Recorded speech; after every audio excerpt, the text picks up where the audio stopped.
nesse contexto, os Estados Unidos chamam uma reunião, em 1944. Essa reunião famosa, foi chamada a reunião de Bretton Woods. É uma reunião dos vários países. Nessa reunião se decidem coisas muito marcantes do que vai ser o sistema econômico mundial. É nessa reunião que se cria o Banco Central, o Banco Mundial, né? A figura do Banco Mundial. É nessa reunião que surge o Fundo Monetário Internacional. Mas o que eu chamo a atenção para vocês desta reunião é um aspecto, porque lá muda a questão da moeda no mundo. Veja, como funcionava a moeda, o sistema monetário no mundo, o sistema de moedas no mundo. Veja, antigamente, agora eu estou retroagindo lá para a Idade Média, em períodos anteriores, as moedas, elas eram feitas de ouro ou de prata. Elas eram, um material era ouro, elas eram feitas de ouro. Tanto é que, com algumas medidas, nós usamos o sistema métrico decimal. Mas, por exemplo, na Inglaterra, né, que é fala assim, libra, a libra é uma medida de peso até hoje. Eu quero tantas libras de, né, que é o peso. A moeda valia o seu peso em ouro. Esse era o valor que a moeda tinha, o seu peso em ouro. Né? Eu costumo dizer até anedoticamente esse fato, as moedas até hoje elas guardam esses risquinhos em volta dela. Né? A origem histórica desses risquinhos é que, como elas eram de ouro, as pessoas, quando recebiam uma moeda, pegavam o copo assim e lixavam um pouquinho da moeda, só uma lixadinha para tirar um pouquinho de ouro e guardar aquele ouro e passava a moeda. O outro também raspava um pouquinho a moeda, ia diminuindo, né? Porque as pessoas pegavam aquele ouro para guardar o ouro, para fazer seus dentes, né? Para fazer suas joias, para entesourar aquele ouro, para guardar aquele ouro. Para evitar que este ouro fosse apropriado pelas pessoas, os estados criaram o papel moeda.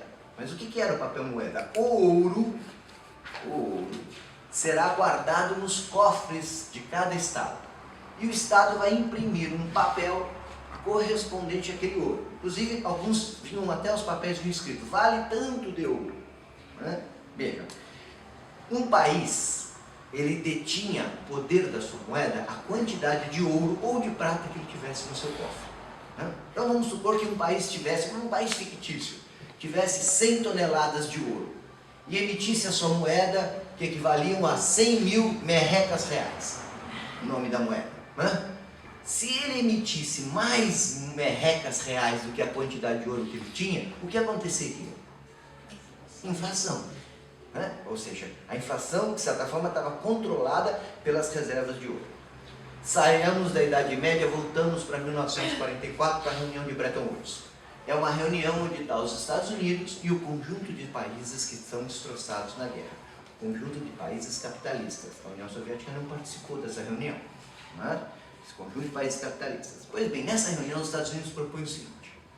Vocês estão todos com pouco ouro, estão todos debilitados. E eu tenho uma excelente proposta. Muito boa. Vocês não precisam ter ouro. Eu tenho ouro, bastante ouro guardado em Fort Knox. Vocês poderão ter suas reservas a partir de agora em dólar. Não precisam mais ter ouro. Guardem dólar como reservas. Vejam, a partir dessa reunião, cada estado passou a construir suas reservas em dólar, com o compromisso dos Estados Unidos de que haveria para cada dólar a quantidade de ouro que garante o lastro daquele dólar. Isso ocorre em 1944. Nos anos 70, já estava no governo da França o general de Gaulle, que inclusive foi citado pela Líbia, e a França já havia se recuperado economicamente, os países europeus, de uma forma geral, já estavam recuperados, a própria Alemanha. A França resolve rever isso daí. E o presidente de Gaulle busca o presidente Nixon dos Estados Unidos e propõe o seguinte, foi muito bom o acordo de Bretton Woods, mas nós queríamos trazer os nossos dólares aqui e pegar o nosso ouro. O ouro que ficou comprometido lá em Bretton Woods. Só que não havia mais ouro suficiente, porque os Estados Unidos, clandestinamente, tinha produzido mais dólar do que o ouro que ele tinha guardado. E ele não podia entregar o ouro naquela proporção. Então os Estados Unidos falam, aquele tratado está rompido unilateralmente por nós. E eu não vou mais entregar ouro para ninguém. Vocês é que fiquem com dólar. Veja, aquilo poderia ter criado uma crise muito grande, né? O presidente De Gaulle chegar e falar, vamos fazer uma denúncia, né? Vamos denunciar aqui que os Estados Unidos está fabricando mais dólar do que ouro. Mas se ele fizesse isso, o que aconteceria? A moeda dele, que era o franco, desabaria, porque o lastro da moeda não era ouro, era dólar. Ou seja, isso gerou uma cumplicidade, né, que ninguém pôde tocar. Anos depois, bem, muitos anos depois, os Estados Unidos vão oficializar isso. Fala, eu não preciso mais emitir dólar na proporção do ouro. Esquecem o ouro. Eu posso fabricar dólar. E o valor do dólar não está mais vinculado ao valor do ouro. E agora, mais recentemente, há poucos anos atrás, os Estados Unidos disse o seguinte, eu não preciso mais dizer ao mundo quanto dólar eu fabrico. Veja, isto gerou no sistema monetário capitalista internacional uma situação que diz o seguinte, os Estados Unidos podem fabricar dólar na medida em que tem tinta verde e papel. Essas são as únicas coisas que eles necessitam, coisas que podem ser compradas com dólar. Certo? Isso equivale a que se gerou um sistema mundial. Imaginem isso na vida pessoal de cada um de vocês. Se cada um de vocês pudesse ter uma máquina, ou cada um de vocês pudesse ter uma máquina que fabricasse dinheiro. Não dinheiro falso, dinheiro verdadeiro. O que isso significaria em termos de poder? Vejam, vocês aprenderam ao longo do curso que cada objeto que nós temos, a roupa que estamos vestindo, a cadeira que estamos sentados, cada objeto, o valor dele é a quantidade de trabalho, né, socialmente porque aqui tem, nesse objeto tem o trabalho do trabalhador que produziu, daquele que extraiu as matérias-primas, daquele que transportou, né, do cônjuge que ajudou a fazer o café da manhã, o almoço. Esse conjunto de trabalho humano está naquela mercadoria, está nesse microfone, por exemplo, que eu estou segurando.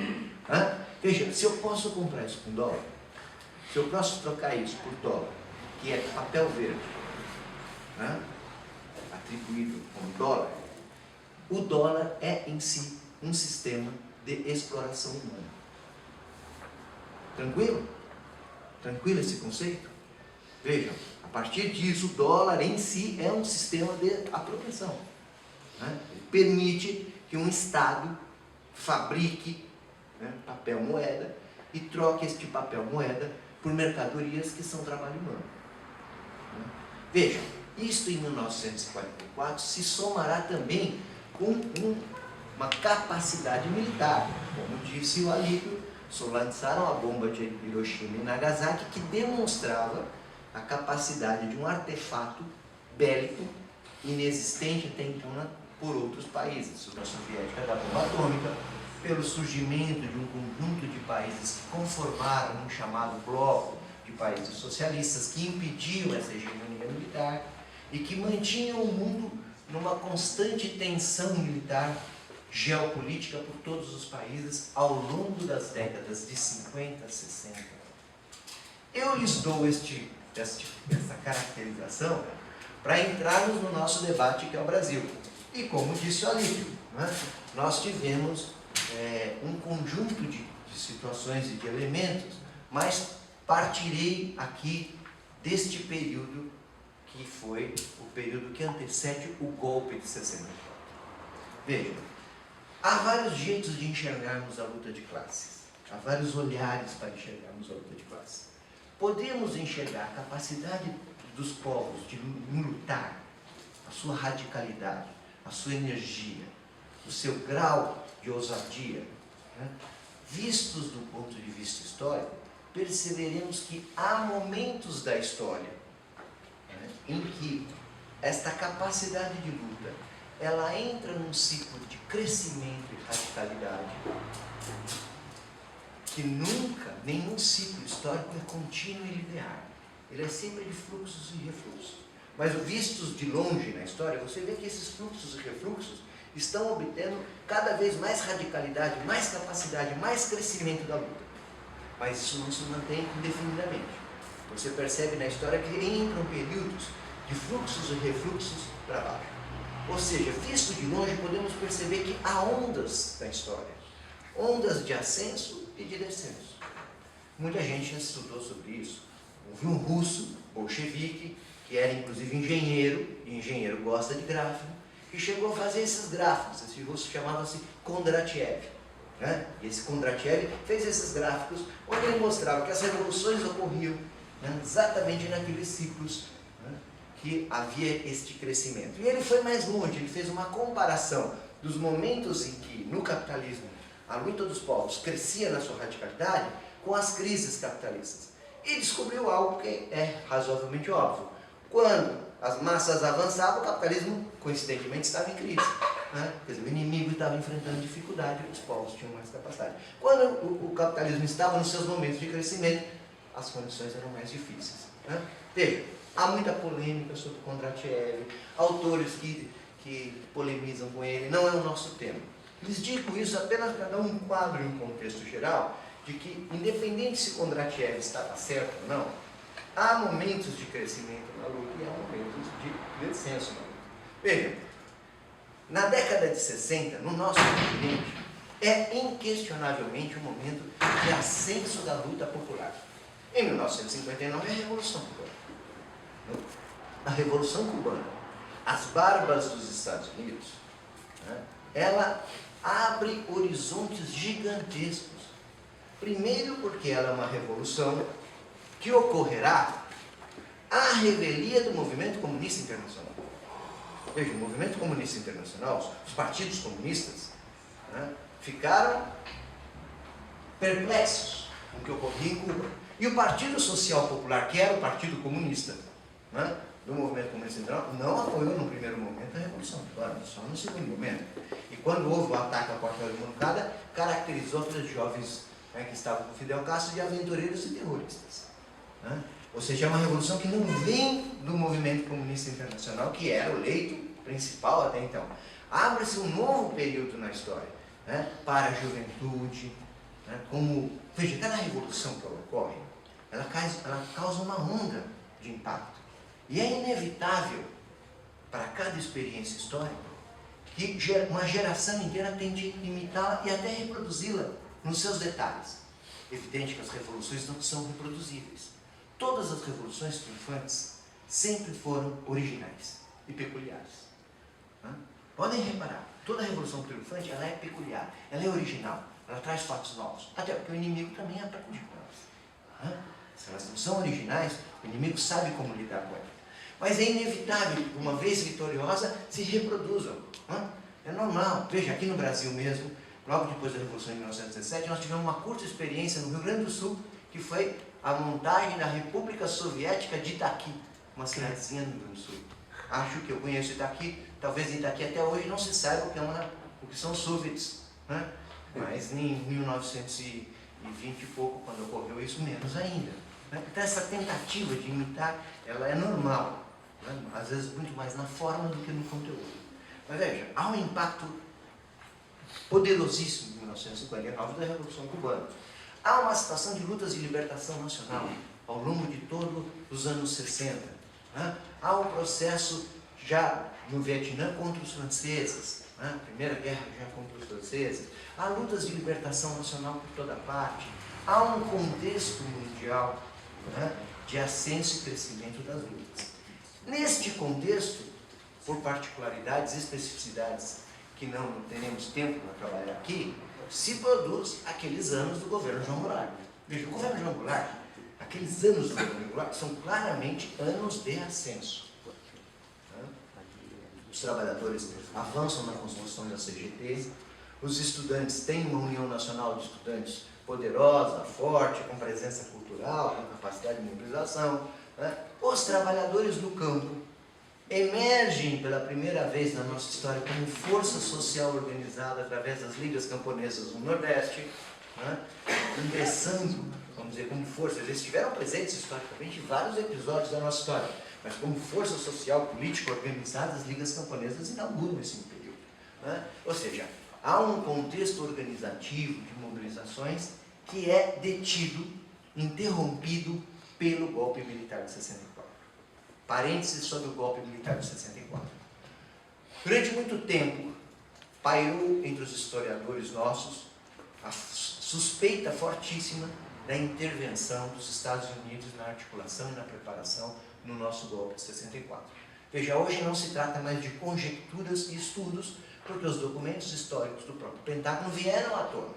Então, hoje sabemos que os Estados Unidos, mais do que participar da conspiração, né, foi um arquiteto dessa construção, desse golpe, né, esteve desde o início na articulação e conspiração dos militares, chegou a enviar, né, uma esquadra naval que ficou ancorada, ficou próxima, né, do nosso território, para uma eventual resistência, né, com porta-aviões, com outros navios, ou seja, né, os Estados Unidos foi artífice desse nosso golpe, que inaugura, de certa forma, um conjunto de outros golpes. Né? Logo em seguida eles falam o golpe da Indonésia. Né? O golpe da Indonésia, há polêmica até hoje sobre quantos morreram, mas as cifras vão de 600 mil a 1 milhão, ou mais de 1 milhão de pessoas que morreram na Indonésia. É uma das maiores tragédias que se pode imaginar. É o que procedeu no golpe da Indonésia. Vocês vão ter pouco acesso a filmes e literatura desse período, mas é um dos golpes mais trágicos.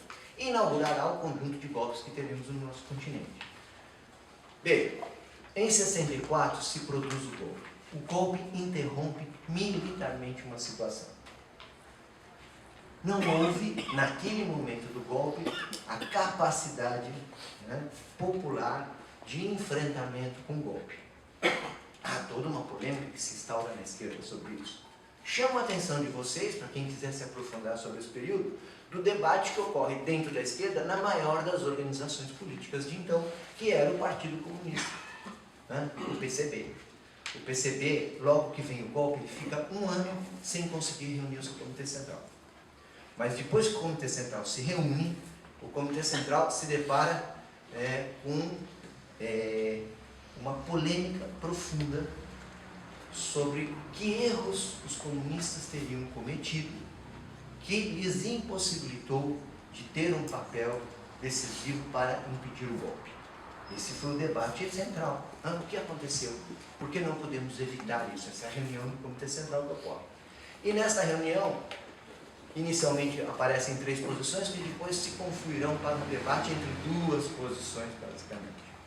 A posição que prevalece é a posição sustentada por Luiz Carlos Prestes e um conjunto de outros dirigentes do PCB, que afirmará que o Partido Comunista havia sido errado por ter pressionado demais a João Goulart, imposto a João Goulart um conjunto de reformas precipitadas que ele não tinha condições de arcar e que isso então teria provocado essa situação. Ou seja, o partido tinha cometido um erro por ter sido esquerdista demais. Eu pessoalmente acho, e de grande atualidade para nós, que a posição mais correta e adequada naquele momento foi sustentada por 2 comunistas baianos, chamados Carlos Marighella, né, e Mário Alves. E é interessante o que eles levantam ali, porque guarda muitas analogias e proporções com debates similares. Veja, na história, toda comparação histórica é perigosa, toda analogia histórica é perigosa, mas guarda muito sobre os momentos que nós estamos vivendo. Marighella e Mário Alves diziam o seguinte: era correto apoiar o governo João Goulart? Veja, esse debate hoje, a gente fala nessa hora, claro que era, mas não era tranquilo. Vejam, havia uma oposição de esquerda ao governo João Goulart. Haviam forças como a Polop que diziam, né, João Goulart é tudo a mesma coisa, um governo da burguesia. Nós temos que ser contra, fazer a oposição de esquerda do governo de João Goulart.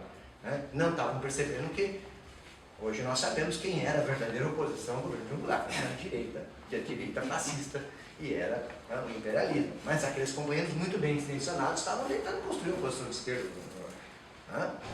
O que o Marighella e o Mário Alves dizem é o seguinte: era correto apoiar o governo de João Goulart. Claro que era correto. Tanto é que o inimigo dele demonstrou ser imperialismo. Mas o movimento operário e seus aliados não podiam apoiá-lo a reboque. Tinham que ter força própria. Tínhamos que ter construído força própria. Tínhamos que ter tido autonomia e força própria, para que no momento do golpe o povo fosse capaz de resistir e não esperar que a iniciativa se desse através do governo. Acho que esse debate é muito interessante para o que vivemos hoje, mas não é isso que quero discutir com vocês. Eles digo, o golpe se consuma. Né? Se consuma, abre esse período histórico que o Alípio diz, que eu acho que é um dos períodos mais heróicos da nossa história, que é o da resistência armada. Mas como o Alípio explicou, essa resistência armada será derrotada, e derrotada militarmente a partir de um determinado momento histórico. Né? Veja, a partir daí, né, percebamos o seguinte: como a economia interfere neste processo. Há um livro que nós editamos aqui, que chama Imagens da Revolução, né? Que acho que o Alípio é um dos organizadores até, não, o Arão. E este livro traz um conjunto de análises políticas das organizações de resistência armada, né, que participaram desse processo. É muito rico, muito interessante, é um livro que eu lhes recomendo. São textos históricos dessas organizações. Mas vejam, grande parte desses textos foram escritos nos anos de 69, 70, 71 e 72. Hoje, com o olhar que temos da história, nós sabemos que em 1970 ocorrerá aquilo que hoje nós chamamos de um milagre econômico. Uma série de circunstâncias faz com que, né, sobre dinheiro para investir, isso venha como empréstimos externos, isso cria uma situação de crescimento e desenvolvimento. As pessoas compram um carro, as pessoas reformam suas casas, compram suas televisões coloridas, né? É naquele momento em que a ditadura se beneficia desta situação econômica. Eles chamam a atenção sobre esse conjunto de documentos valiosíssimos, interessantíssimos, mas nenhuma das organizações foi capaz de entender que a economia estava mudando. Veja, não é fácil compreender o momento histórico. Essa é uma das grandes tarefas complexas. Entender o passado, sim. Né? Mas veja, se vocês lerem todos esses documentos aqui, vocês não vão encontrar uma que fale a economia está mudando. Ao contrário, todos falam, a crise se aprofunda e a ditadura está cada vez mais isolada pela crise econômica. Mas a crise econômica já tinha mudado. Não estava vivendo uma crise econômica. Mas, a partir de 1973, a crise econômica se reinstala na Europa e Estados Unidos, fundamentalmente naquilo que hoje nós chamamos de crise do petróleo e tal. Leva alguns anos para chegar aqui. Outra coisa interessante, né? Não é uma regra, mas vejam, quando as crises se instalam nos sistemas centrais, elas ainda levam um tempo a atingir esses países periféricos. Outro dado interessante para a gente comparar com os momentos atuais. E ela começa a nos atingir mais para o final dos anos 70. E já no final dos anos 70, a ditadura começa a perder base social que ela havia adquirido, especialmente nos setores médios, que ela nunca conseguiu adquirir nos setores populares, mas que ela tinha adquirido nos setores médios, ela começa a perder base. E começa a haver todo esse processo de retomada que o Alípio nos narrou, que é uma retomada fundamentalmente clandestina, feita por setores da igreja progressista através das comunidades eclesiais de base e um conjunto de padres progressistas, feitos por remanescentes de organizações clandestinas que estavam tentando se reestruturar clandestinamente, feito por figuras que não necessariamente tinham uma perspectiva transformadora, revolucionária, socialista, mas que estavam nessa luta democrática contra a ditadura. Este processo começa a possibilitar o surgimento de novas lutas. É interessante também, para compararmos com o que está acontecendo este ano, que um dos setores que saem com mais capacidade de luta num primeiro momento são os setores médios. São movimentos estudantis. Lhes digo porque eu já tive a oportunidade de viver esse período, de 78, 79, onde o movimento estudantil tem mais capacidade, pelas suas condições de vida, de ir para a rua no primeiro momento. Isso não me coloca no papel de vanguarda, é porque ele tem mais possibilidades na sua vida, nas suas condições, os estudantes, a característica dos estudantes, o acesso ao conhecimento, o acesso aos livros, o acesso às informações, mas eles ocupam esse papel. Se vocês pegarem os anos de 77, 78, 79, vão ver que tem movimentos de contra a carestia nos bairros, vão ver que há uma retomada muito surda e clandestina do movimento operário, né, das oposições sindicais, mas as grandes lutas de embate são dos estudantes, né, que acarretarão a invasão da PUC em 77, que acarretarão a reconstrução da UNE em 1979, né, são anos que os estudantes estão ali na linha de frente. Mas veja, os estudantes na linha de frente, né, era um setor bastante fragilizado na luta contra a ditadura. A correlação de forças na ditadura vai mudar quando entra o movimento operário. Aí eles chamam a atenção. Ao longo dos anos da ditadura, havia se construído todo um setor de grande parque industrial que se consolidou basicamente nesses anos, né, que está concentrado no ABC paulista, com plantas industriais gigantescas que sequer hoje existem mais. 50 mil operários, 40 mil operários, 30 mil, plantas muito grandes, né, com concentrações muito grandes de operários. Operários que tinham também um perfil de formação nas suas experiências. Se você pegar um operário francês, por exemplo, da Citroën francesa, é muito comum você chegar e falar assim: o senhor é operário da Citroën? Sou. O seu pai era o quê? Meu pai era operário da Citroën.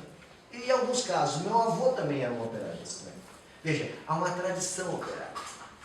Né? Forma-se uma tradição operária que transmite concepções, experiências de luta, transmite formas organizativas.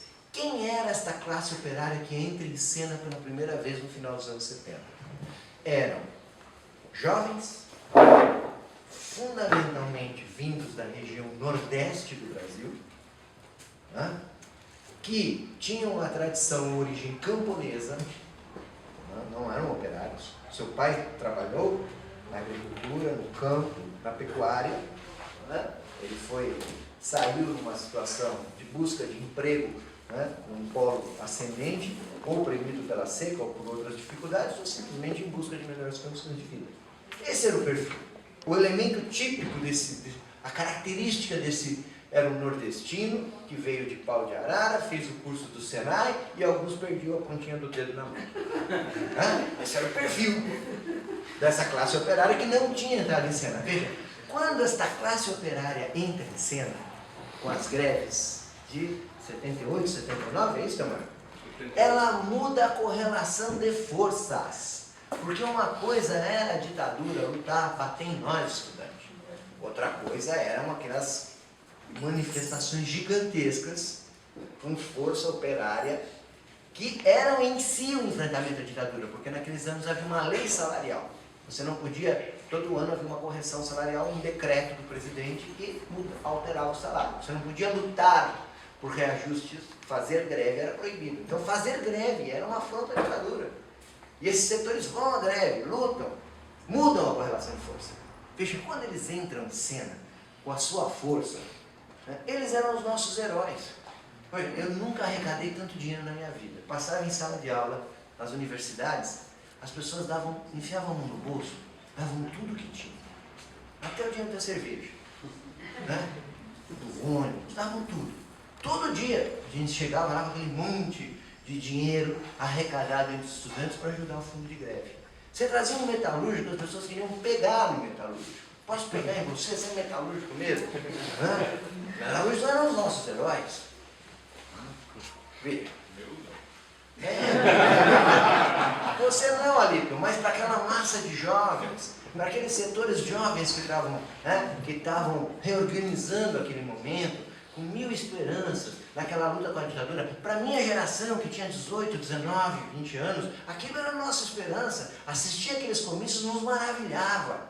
Aquela massa, sabe briga de criança? Você sempre apanha bullying daqueles meninos lá, aí um dia você chega com o teu irmão mais velho e fala: agora bate nele, bate, vai pegar ele, que nem você bate na gente. Era essa a sensação que a gente tinha com a ditadura.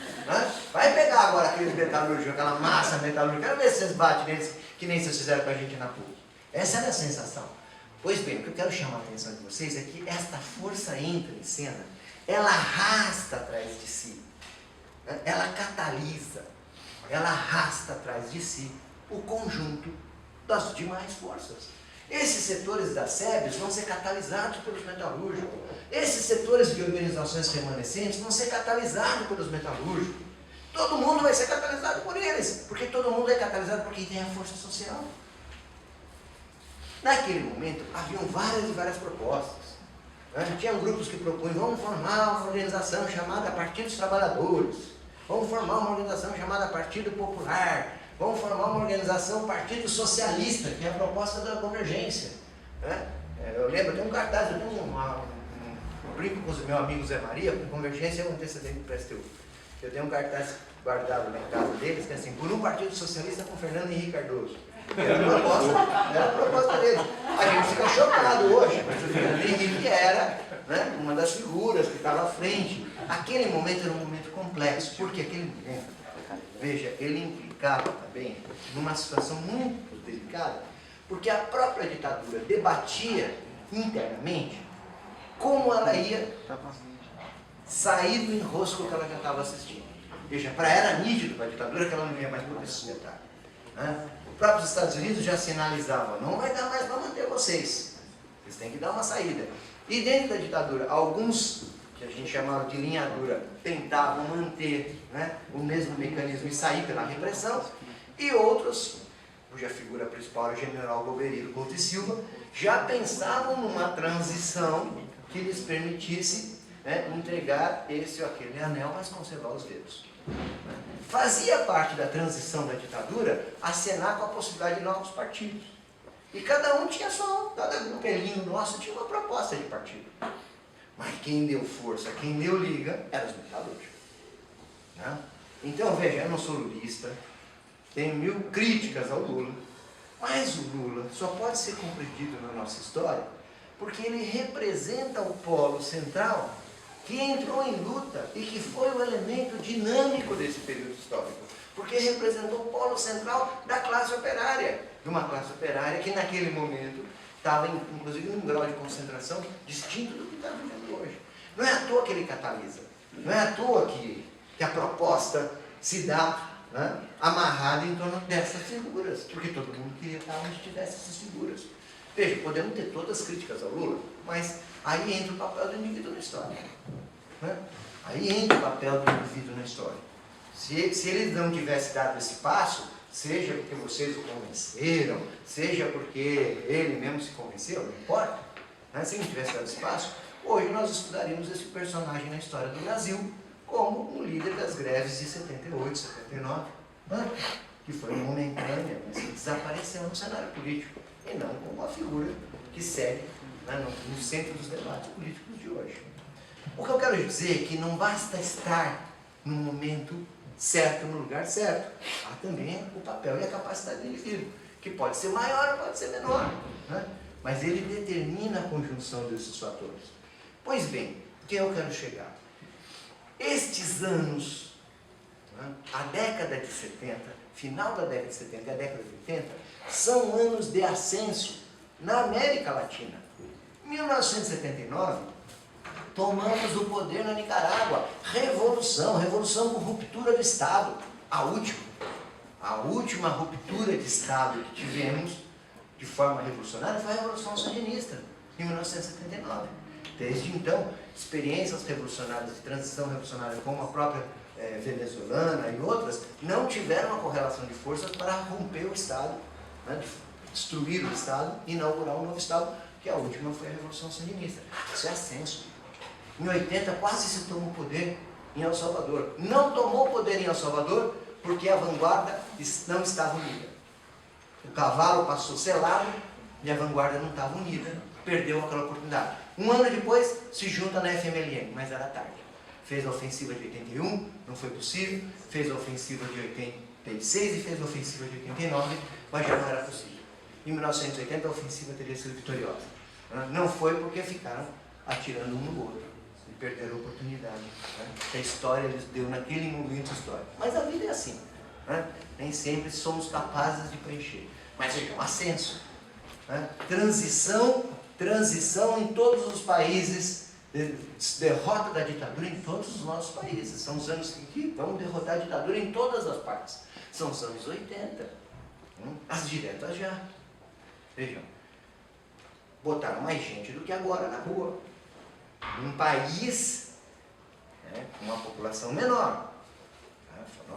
Ainda mesmo após junho, ainda são as maiores mobilizações que tivemos dentro da Frente Direta já. Claro que num outro contexto, numa aliança mais ampla, mas foram ainda as maiores mobilizações que tivemos até hoje. Né? Isso é ascenso.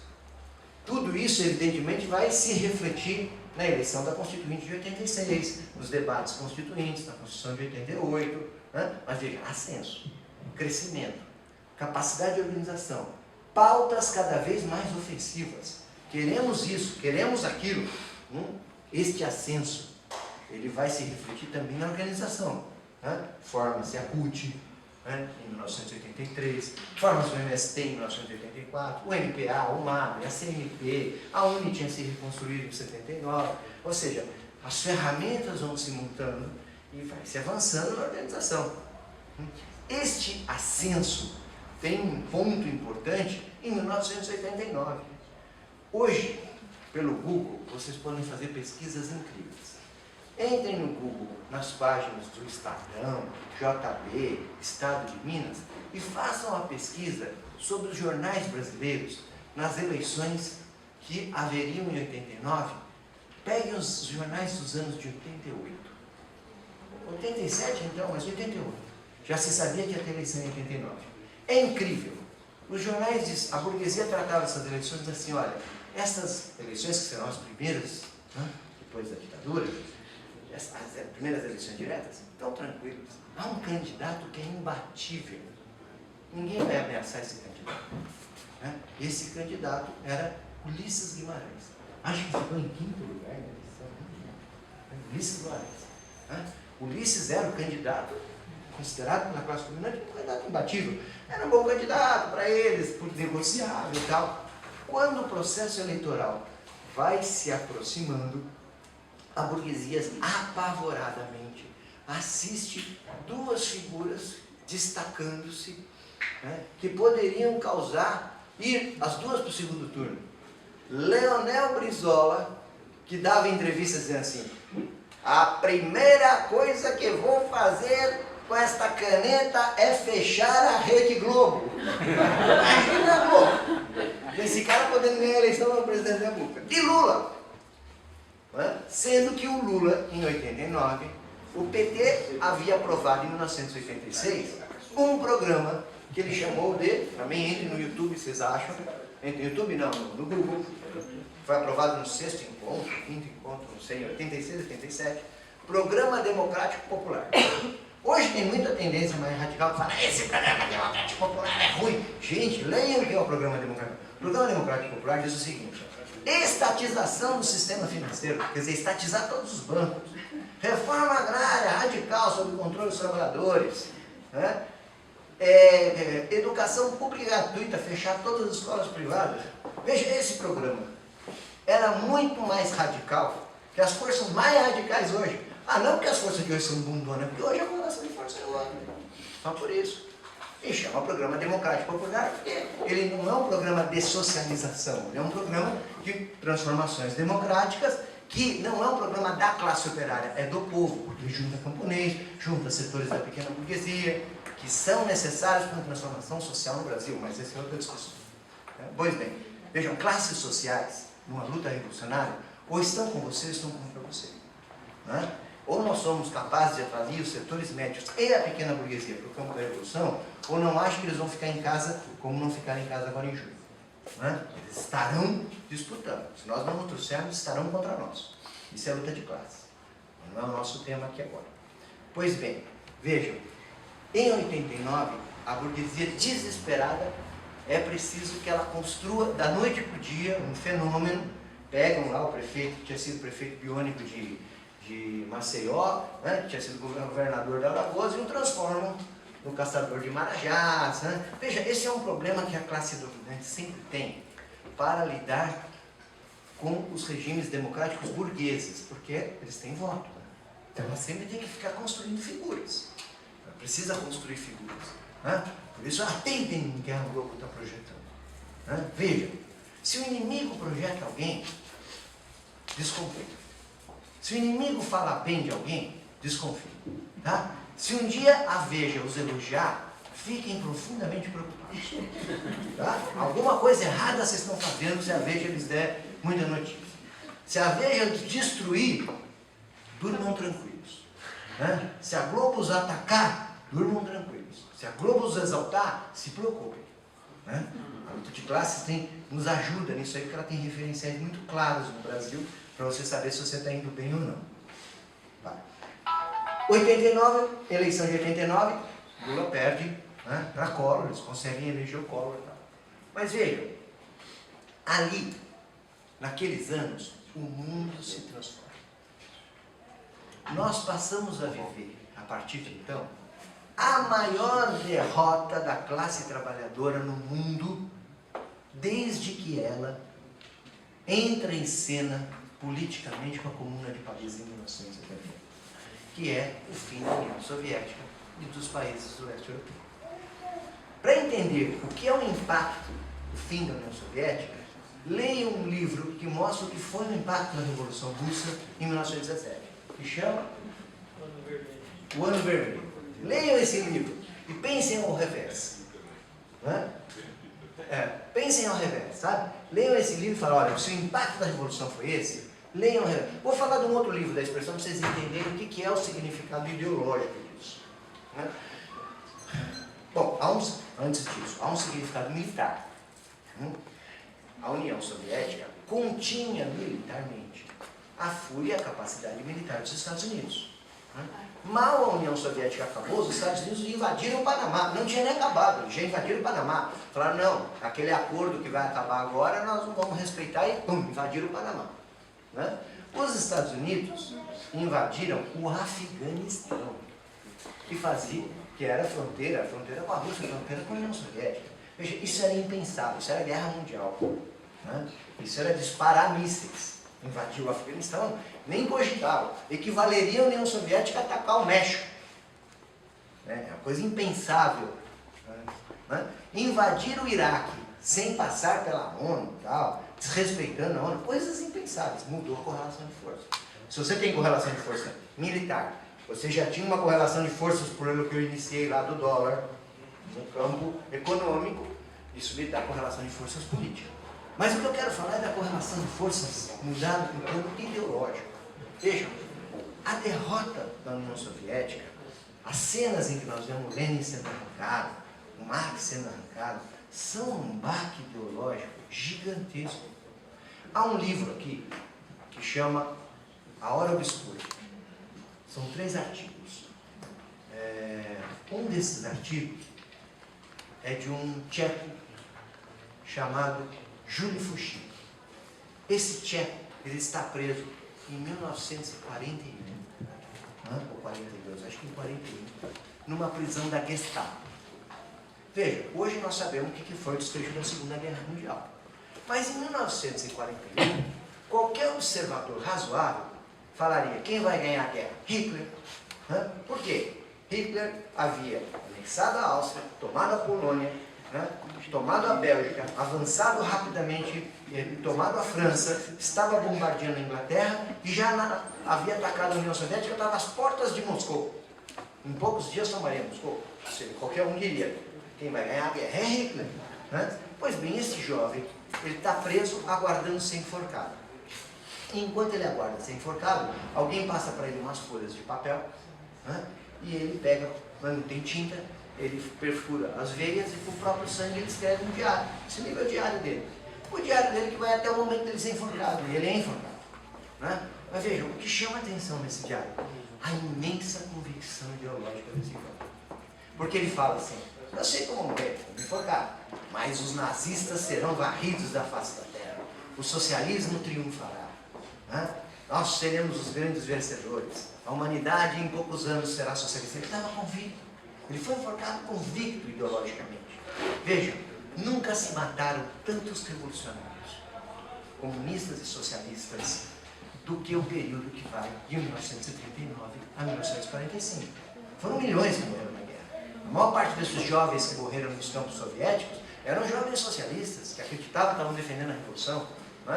Os que morreram na França, os que morreram em todos os campos de batalha, Né? Os que foram levados para os campos de concentração, que foram mortos nos campos de concentração, nunca se matou tantos revolucionários, até 1945. Vou pegar 5 anos depois, 1950. Né? A União Soviética está se reconstruindo, se constroem as chamadas repúblicas populares na Bulgária, na República Democrática Alemã, na Albânia, na Tchecoslováquia, na Hungria, na Romênia, e nem consigo me lembrar de todos mais. Né? Vejam, tudo isso, na França e na Itália e na Grécia, a juventude comunista é gigantesca. Na Itália quase se ganham as eleições. Na Grécia, né, um crescimento fantástico. Até na Espanha e Portugal, que estavam sob ditaduras, vejam os livros aqui, da expressão que ele editou, como cresce a juventude comunista. Vejam, havia milhares e milhares de jovens lutando novamente, depois do morticínio. Não eram os mesmos, eram outros. O que os atraiu? Uma força ideológica gigantesca. Vejam, isso é importante para a gente entender o tamanho da derrota ideológica que nós tivemos em 90. Foi uma derrota, a pior derrota ideológica. Uma derrota ideológica brutal, onde as pessoas passaram a pensar, não é possível mais transformar a humanidade. A maior experiência humana de tentativa fracassou. Por que fracassou? Os seres humanos são assim mesmo. A exploração faz parte da humanidade. Esses elementos penetraram muito. Ou seja, o baque, o descenso de 1990 em diante, é o mais brutal que nós tivemos até hoje.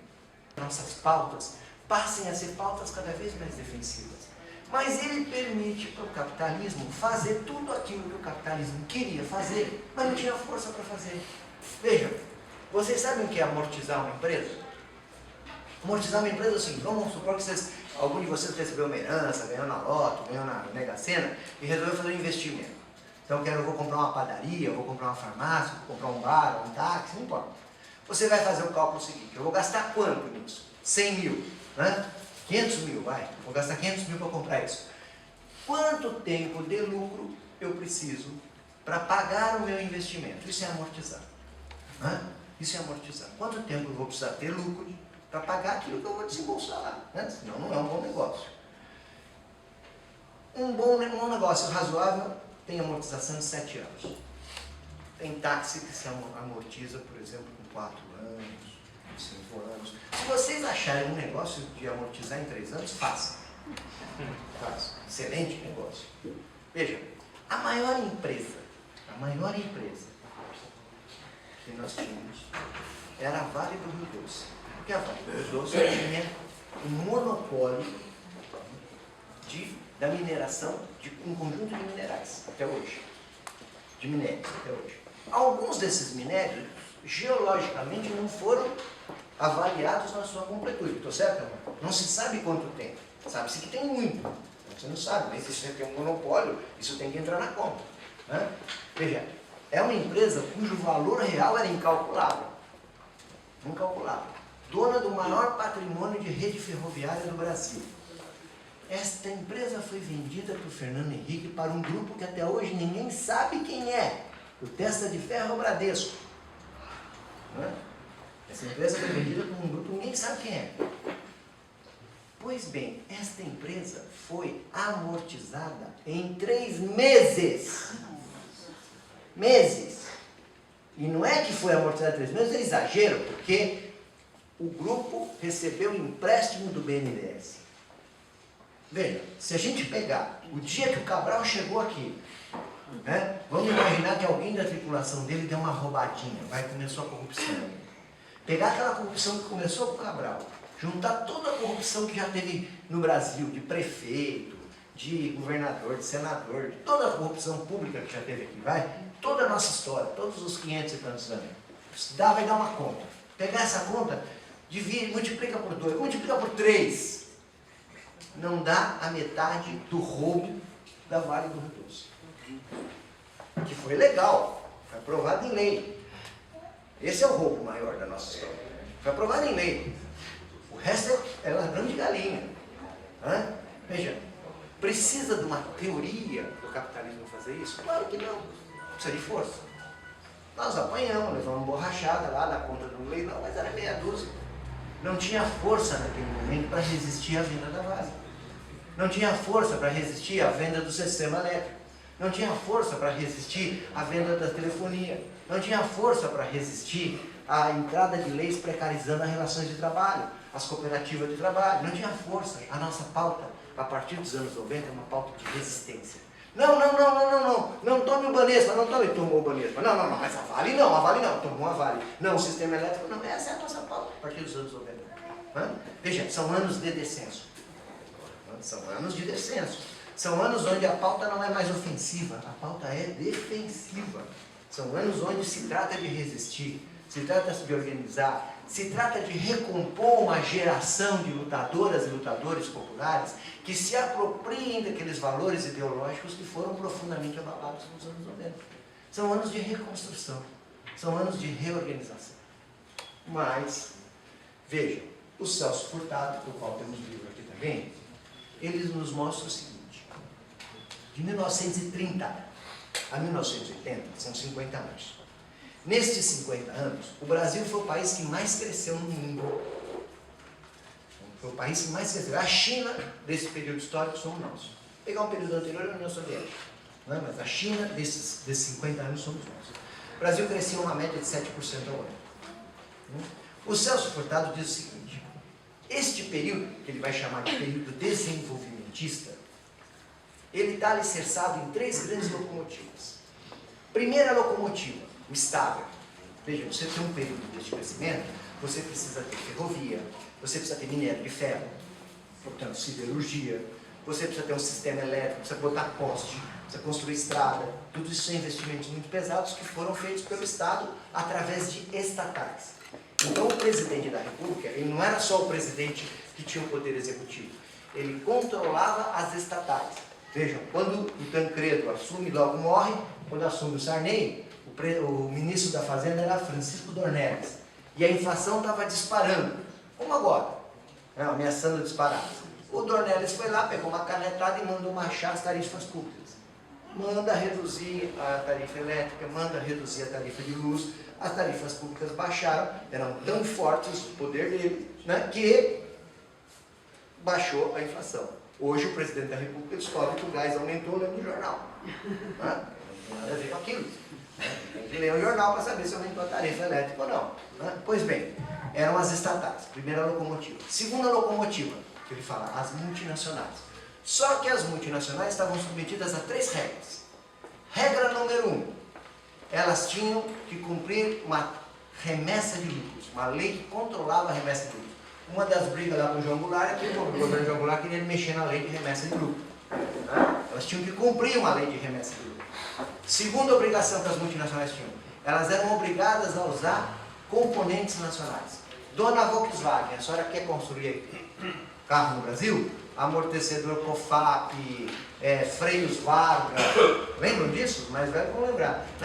Em torno da multinacional se construía um conjunto de pequenas fábricas de autopeças que estas sim eram nacionais. Terceiro requisito, ela era obrigada a cumprir taxas de exportação. Dona Volkswagen só tem que exportar para fora, porque isso vai nos trazer dólares para o Brasil. Terceira locomotiva, o capital privado nacional, que era alimentado tanto pela estatal quanto por essas vantagens das multinacionais obrigarem componentes. Vejam, o Celso Furtado diz que são as 3 locomotivas que asseguraram o período desenvolvimentista de 1930 a 1980. Estes anos neoliberais da década de 90 destruirão as 3 locomotivas. O Estado será destruído com a privatização.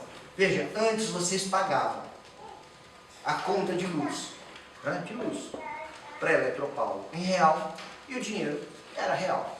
Hoje vocês pagam a conta de luz, esse dinheiro a Eletropaulo transforma em dólar e manda para a central da AES, que é uma empresa estadunidense dona. Isso mudou. Segunda locomotiva se quebrou, porque as multinacionais não têm mais lei de remessa de lucros, podem mandar tudo o que quiserem. Não são mais obrigadas a fabricar componentes nacionais, porque se você pegar um carro da Renault, por exemplo, hoje, vocês não vão achar uma peça fabricada no Brasil, e tampouco elas têm que cumprir taxas de exportação. Tá? Elas podem usar só o mercado interno. E a capital privada nacional foi absorvida e engolida. Portanto, aquele modelo desenvolvimentista foi arrebentado. Foi arrebentado. Tenho 10 minutos, então vou acelerar agora. Tá? Bom, veja, o neoliberalismo, essa ofensiva neoliberal, ela se deu em todo o nosso continente simultaneamente. Podem todas as medidas, desde responsabilidade fiscal, blindagem, tudo que eles fizeram aqui, todo estrago que eles fizeram aqui, que Fernando Henrique fez aqui, Menem fez na Argentina, Sanguinetti fez no Uruguai, Salinas de Gortari fez no México, Cone fez na Bolívia, nós só vai mudando os nomes dos agentes que fizeram isso. No final dos anos 90 e começo dos anos 2000, já havia um forte desgaste popular desse conjunto de medidas. E as eleições começam a possibilitar a vitória de todo mundo que as massas enxergavam como contrário a essa ofensiva neoliberal. Evidente que eu estou falando isso, não é o diálogo na casa assim, e aí querida, como é que tá Maria? O que você vai votar, João? Não sei qual será o candidato que expressa a luta contra a ofensiva neoliberal. Não é assim, né? Mas a pessoa sentiu, ó, esse não, esse não, esse aqui é mais do mesmo, não quero, quero uma coisa diferente. E as candidaturas que foram vistas como, né, na luta antineoliberal, elas foram eleitas nesse período histórico. Veja, Frente Ampla não se elegia, ela agora se elege, e assim sucessivamente. Chaves vai se eleger nesse período, nessa luta, há uma situação diferenciada, mas todas as eleições beneficiarão. E aqui no Brasil é evidente que é Lula, é PT. Só que o PT ganha as eleições de 2002 no descenso, com um PT que ideologicamente já não era mais o mesmo, com uma composição social do próprio PT que já era distinta, sem uma luta de massa que o sustentasse por trás, e para gerir um Estado onde o desenvolvimento econômico é necessário, porque senão você vive agravamento das condições de vida, desemprego e tal, mas o desenvolvimentismo já não era mais possível. Esta vitória em 2002, reeleição em 2006 e vitória em 2010, só é possível porque é feita no Brasil e nos demais países uma aliança com setores da burguesia. Como nós vamos chamar esses setores da burguesia? Vamos chamar de burguesia nacional? Não, por dois motivos. Primeiro que esse termo burguesia nacional é traumático na nossa história. Porque burguesia nacional passa a ideia de que essa burguesia tem um projeto de nação. Tem nada. É burguesia, nojento, escroto. Né? E o que quer, vende tudo para ir para Miami se precisar. Né? Burguesia. Vamos chamá-la de burguesia interna, para dar um nome diferenciado da outra burguesia que não entrou nessa. Porque uma parte da burguesia ganhou muito dos anos neoliberais, porque entrou na onda, na farra das privatizações. Mas uma parte perdeu. Ah, Gebrim, não estou entendendo nada. Vou dar um exemplo para vocês. O Fernando Henrique não comprou um único navio de estaleiro brasileiro. Só de estaleiro fora. O Lula, os dois governos Lula e Dilma, só compram de estaleiro brasileiro. Os donos de estaleiro, que ganham bilhões de reais, dão uma felicidade gigantesca. Né? Os donos de escola privada, que estão no ProUni e tal, estão felizes. Veja, né? Os banqueiros estão com raiva. Querem Fernando Henrique, querem Tucano, porque os banqueiros estavam ganhando mais lá. Veja, a burguesia, nós temos que entender o inimigo. Porque se a gente acha que o inimigo é tudo a mesma coisa, nós não sabemos explorar a divisão do inimigo. Já nos ensinava o Sun Tzu lá atrás. Quem não sabe explorar a divisão do inimigo não ganha nada. Porque o inimigo saberá explorar as nossas. Né? Pois bem, veja, uma parte dessa burguesia interna entra no governo, uma parte grande entra no governo, apoia o governo. Né? E isto é o que assegura que o governo empreenda medidas de desenvolvimento, que não pode mais ser aquele desenvolvimentismo, aquele não é possível, aquilo foi destruído. Então vamos dar um nome, as coisas precisam ter nome, senão fica mais embaralhado. Vamos chamar isso de neodesenvolvimentismo, só para diferenciar daquele. Não é que é só para diferenciar, ele é de outro tipo, ele é mais frágil, ele não se sustenta. Né? É um neodesenvolvimentismo. Né? Agora, este neodesenvolvimentismo, veja, ele proporciona condições como um todo, para o conjunto. Cuba depende hoje, a maior obra de Cuba é o Porto de Mariel, que o porto precisa ser afundado para entrar grandes navios, e esta obra é feita pela Odebrecht, burguesia interna, financiada pelo BNDES. A Venezuela, para se sustentar, precisa do BNDES, da Odebrecht, da OAS. Vamos falar com o Maduro, falar assim antes com o Chaves. Por que eles apoiam o Lula? Apoiaram a Dilma. Veja, precisam também dessa aliança interna. Essa é a complexidade desse processo. Por que esse processo é difícil para nós? E agora eu estou concluindo. Porque, veja, esta aliança, ela trava as mudanças estruturais da sociedade, que é a nossa razão de ser, nós lutadores populares, nosso dia a dia, nosso sentido, nossa existência, são as transformações profundas que mexem na estrutura da terra, da propriedade, mas o governo não pode fazê-las porque romperá essa burguesia interna. Qual é o nosso papel nisso? O nosso papel é delicado. Primeiro, porque há um inimigo. Os chineses diziam, quem não sabe contra quem luta, jamais poderá vencer. Se nós acharmos que o governo Lula e Dilma é a mesma coisa que os tucanos do imperialismo, estaremos cometendo talvez o pior dos nossos erros. Ou um erro similar àqueles que falavam fazer uma oposição de esquerda ao João Goulart e que depois viram que a verdadeira oposição era o imperialismo. Há um inimigo, veja, não é o mesmo. Esse inimigo não vai nos tratar da mesma forma. É um inimigo. Uma coisa é você ter contradições com o lado, outra coisa é você lidar com o inimigo. Inimigo é aquele que, em última instância, ou ele nos destruirá ou nós o destruiremos. Isso é um inimigo. Há um inimigo na nossa política. Há um projeto. A ALCA não acabou como naquele formato. Há intenções, há articulações. Vejam a Aliança do Pacífico, vejam tudo que está acontecendo. Qual é o nosso grande dilema nesse momento histórico? É como lutar contra o inimigo, que esse sim é o inimigo, e para isso temos que fazer aliança, e aliança, vontade de cuspir com a burguesia interna e com esse governo, mas ao mesmo tempo temos que disputar com a burguesia interna, porque a burguesia interna não permite que nenhuma transformação ocorra. Qual é o jeito de disputar? Massa na rua, luta, bandeiras. Eu estou feliz pra caramba com o que aconteceu em junho. É povo na rua, povo em disputa, povo confuso, que está disputando suas bandeiras. A direita tenta impor bandeiras, mas é disputa. E a disputa, pelo menos agora em junho, mostrou que ela não jogou o governo para o reacionarismo. Em que pese essas boberós que o nosso ministro Cardoso falou, mas não foi a tônica do governo. A tônica do governo foi jogar para frente. Ou seja, massa na rua pode jogar o governo para frente. Luta social na rua pode jogar o governo para frente. Esta é a saída possível dessa equação que nós estamos vivendo. Porque a equação não pode ser falar que o inimigo e esse governo é a mesma coisa, porque isso ajuda o inimigo.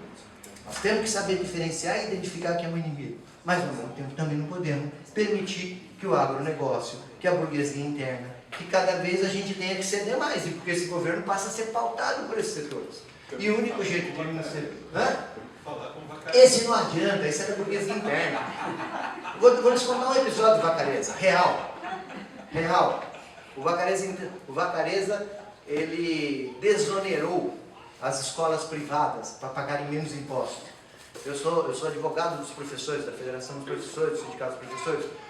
As entidades de professores privados foram lá falar, por que você está fazendo isso? Ele falou, não, estou fazendo isso, tal.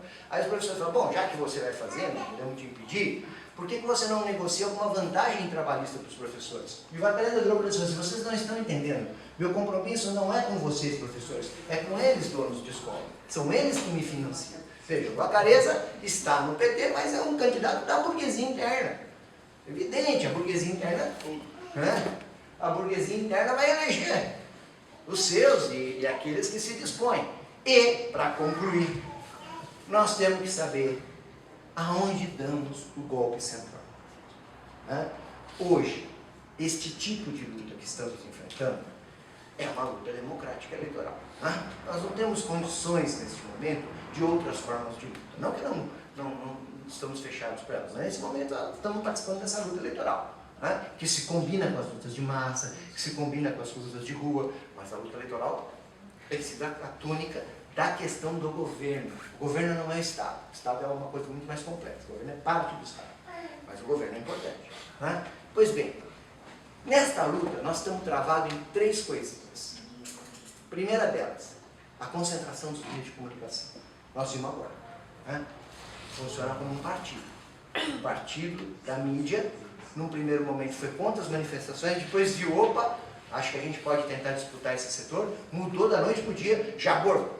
O Marinho ligou lá, né? Faz autocrítica. Foi lá para a televisão, fez autocrítica, contra gosto, fez. Né? Então a mídia funciona como um partido. Isso nós precisamos destruir. Né? Isso nós precisamos destruir. Ou destruir, ou impor meios que tenham algum controle sobre isso. Segunda coisa, que nós não temos controle nenhum, o judiciário.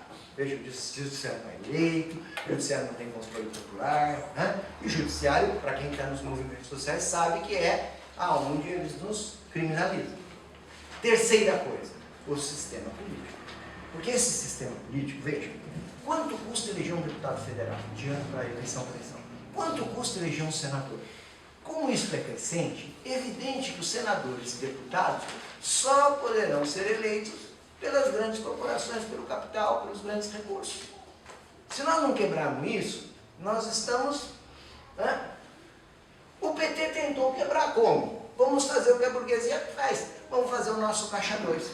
O que foi o mensalão? O mensalão foi a burguesia dizendo assim, ó, se nós fizermos Caixa 2, como o mensalão mineiro, não vai acontecer nada. Mas isso é o mensalão. Né? Ou seja, vocês não podem fazer Caixa 2, só nós podemos fazer. Fechada essa porta, veja, né? Não existe outro caminho para avanço nas lutas sociais no território do governo, que eu sei que não é tudo, mas também é um território de luta, né? Sem mexer no sistema político. As massas foram para ruas descontentes com o sistema político. A presidenta da República, né, que não é o Gebrinha aqui, né? É a presidenta, vai para a televisão e fala, façamos uma constituinte exclusiva, através de um plebiscito. A burguesia se apavorou com essa proposta. O Gilmar Mendes, de manhãzinha, falou, dormi como se estivesse na Espanha, acordei na Venezuela. Isso é chavismo. Os ministros já ficaram apavorados. O Michel Temer foi sentar com ela, e não foi para discutir de direito constitucional, não é porque ele é constitucionalista, ele foi lá para falar, ó, essa loucura aí, o PMDB cai fora. Pressão de todo lado, pressão de todo lado. E a esquerda? A esquerda está assistindo. E a presidente recuou. Ai, que chato. Telespectador. Vendo pela televisão. Isso nos abriu uma chance, porque a burguesia não tem nada, a direita não tem nada a oferecer no sistema político.